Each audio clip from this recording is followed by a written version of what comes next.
ত্রিপুরা প্রদেশ আদিবাসী কংগ্রেসের পক্ষ থেকে রোমান হরফে ককবরক স্ক্রিপ্ট চালু করার দাবিতে উচ্চশিক্ষা দপ্তরে ডেপুটেশন প্রদান করা হয়।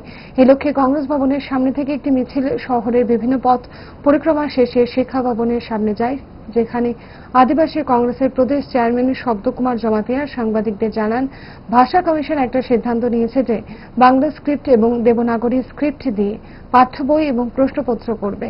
আমরা এই সিদ্ধান্ত মানি না, আমরা চাই রোমান স্ক্রিপ্ট। তাই আমরা এসেছি উচ্চশিক্ষা দপ্তরের অধিকর্তার সঙ্গে এ নিয়ে ডেপুটেশনে মিলিত হতে। বেসিক্যালি আজকে আদিবাসী কংগ্রেসের উদ্যোগে কিছুদিন আগে আমরা দেখলাম ভাষা কমিশন একটা সিদ্ধান্ত নিয়েছে বাংলা স্ক্রিপ্ট এবং দেবনাগরী স্ক্রিপ্ট দিয়ে পাঠ্য বই করবে এবং প্রশ্নপত্র করবে। এটা আমাদের সুদীপ বাবু আটকে করার পরে আমরা 14 নম্বরে একটা দেখলাম। এটা নিয়ে আমরা আমাদের দাবি স্পষ্ট যে আমরা রোমান স্ক্রিপ্টে চাই।